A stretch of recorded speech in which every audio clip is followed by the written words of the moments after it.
Here are 3 tips to make your diesel heater run more reliably. Now let's get this thing started.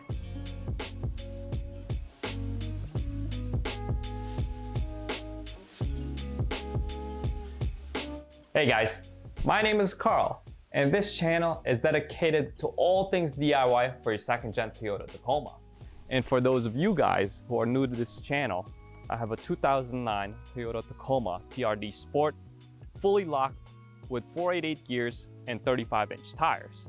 And I do have a 4-wheel camper on the back of my truck, which I do take off from time to time when I'm doing some hard wheeling. Now, I do love my Chinese diesel heater from Amazon, and this thing is probably one of the best investments that I've made for my camper, especially when it comes to sub-freezing and winter camping. Now, what I like the most about this diesel heater is, number 1, it provides dry, hot air for the interior of the camper, which reduces the amount of condensation. And number 2, it really doesn't pull that much amperage. I believe it only pulls about 1 to 1.5 amps when it's fully running. So now let's go to the camper and I'll give you a quick tour of this diesel heater. We got a tank here. We have the rubber couplers here with a filter in between. This is the hardline hose, and that will prevent a lot of air bubbles forming so that you have the diesel flowing through very smoothly right into the pump. Now, this fits through this bulkhead and sealed with silicone, and the air from the diesel heater is sucked in right through these vent covers. So I'll show you what the inside looks like. And then once the diesel heater is done with the combustion process, all of that exhaust gases is released out of this stainless steel exhaust. And what I really like about this, it's flush mounted and it keeps everything like nice and neat. So here's what the inside portion of what the diesel heater looks like. Here we got a heat diverter.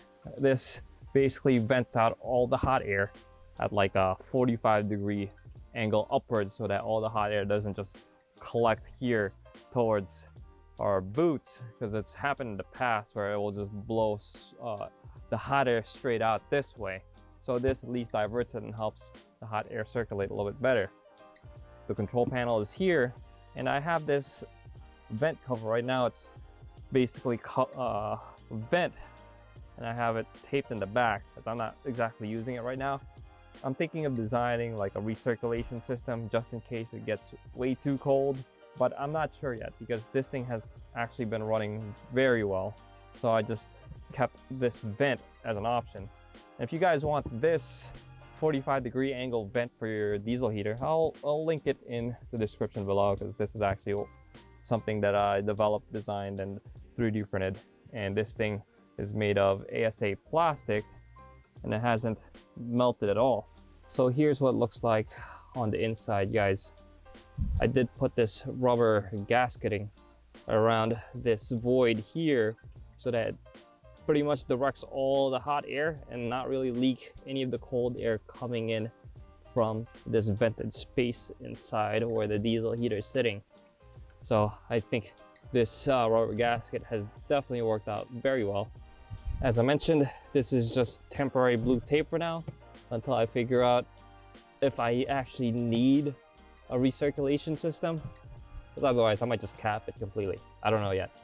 We've camped out at like 20 degrees, and the coldest we've camped out at is probably about 9 degrees Fahrenheit, and it was still around 65 degrees Fahrenheit in the camper. So I don't know. I'll keep testing. I'll keep you guys posted. So here's another angle of the diesel heater. As you can see, I have it mounted 90 degrees so that the exhaust comes right out to the back of the camper.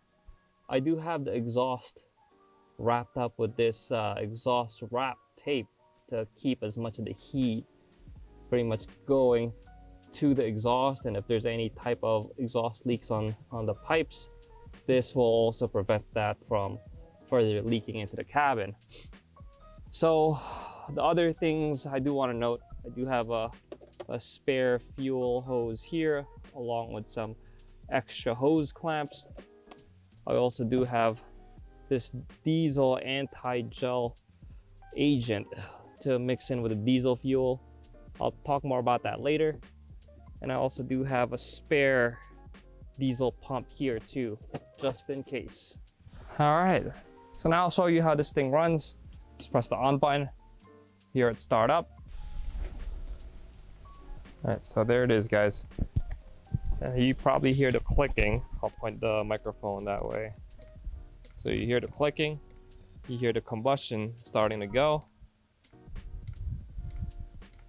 There's a little bit of smoke that comes out until it's at full burn. When it's at full burn, it's only like exhaust, hot exhaust that comes out of this thing. It's really nice.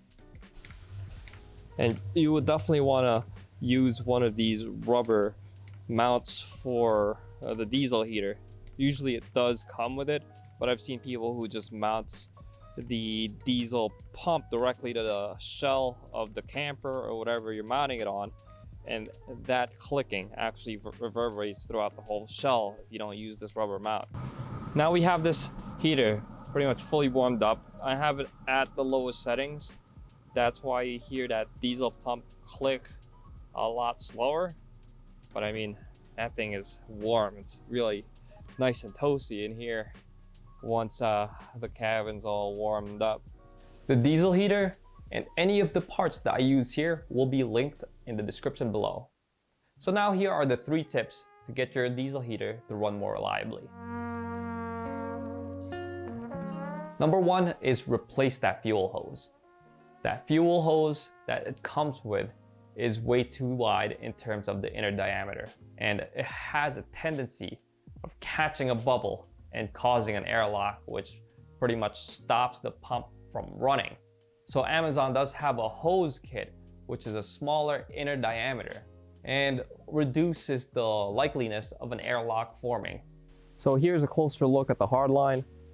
Now I've had this for maybe about 2 years now, and it seems to be holding up okay. There is a little bit of cracking. The walls is probably about 1/4 of an inch thick, so the cracking is more on the outside, which isn't bad. And I do have replacements just in case this thing starts leaking.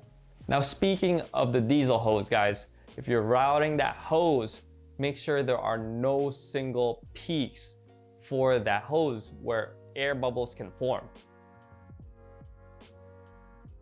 Now, number 2, I would highly advise that you guys put an inline fuel filter for the diesel heater itself. That diesel pump is a little bit finicky, and in order to keep it running properly, it's best to have the diesel fuel be pre-filtered prior to hitting the inside of that pump. This just allows the pump to last a little bit longer. Especially with the quality of diesel, there might be gunk, sludge, or whatever have you that can clog that diesel pump. And number 3, before you shut off the diesel heater, I would highly advise that you run that thing for 10 to 20 minutes and even longer if possible, so that it burns off any gunk buildup on the atomizer or any of the parts of the combustion chamber. If there's a lot of gunk that builds up on that atomizer and on the glow plug, you'll have a very tough time starting up your diesel heater. Now, there may be a time where you're on a long trip and you have to replace your fuel filter or your diesel pump. So I would recommend that you stow one of each somewhere in your truck along with the proper tools to remove it. So here are some of the stuff I would recommend that you guys carry with you. So I usually do keep this roll-up tool set, but in particular, if I am going to be using the diesel heater, and just in case it does crap out, I have these tools specifically, like this one right here. This is a hose pincher, so you're not spilling diesel fuel if you're going to end up replacing that diesel pump.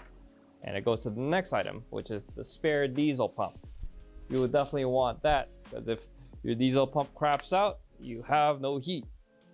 Here is another item that I recently actually picked up, and this is highly recommended if you guys are camping in sub-freezing temperature. This is basically the anti-gel for the diesel fuel itself, because at 32 degrees Fahrenheit and lower, diesel will start solidifying. It'll become like syrup, and it won't be able to reach that diesel pump. Now, some of the more minor stuff includes needle nose pliers, wire cutter, just in case you need to cut your coupling hose. This is the spare fuel hose that we'll be using as a coupler for those hard lines if any of those couplers do end up leaking. And I would highly recommend you keep at least 2 pairs of these chemical resistant gloves, because if you're making the replacement out in the field and it's freezing, you don't want your hands to be covered with diesel fuel. So definitely keep these handy. And these gloves and some of these tools I do keep inside this roll-up tool bag. All of these items I will be linking in the description below. And some of the errors you might encounter out there in the field if you're using this while you're camping is E08 or E10. And the first thing I would recommend is definitely check your lines to see if there's any bubbles. What happened is if the fuel pump isn't able to push any fuel into the system, you'll pull the error code and more than likely you have an air bubble in the line somewhere. So just like tap it and get that air bubble out, or you might have a blockage. One instance is actually I had a piece of wood. It's almost like a splinter that got stuck in the line up here. So once I took that out, I was able to rerun the whole system, good to go. Now 90% of the time, that will be the issue. And then all you have to do is just restart the whole heater and it should be running. Now my last tip would be to replace the atomizer and the glow plug roughly every 2 to 3 years, because that will build up with the gunk over time. So that's pretty much it for this video, guys. I hope you found it useful. Make sure you smash that like, subscribe, and hit that bell too while you're at it. Until next time, peace out, everybody.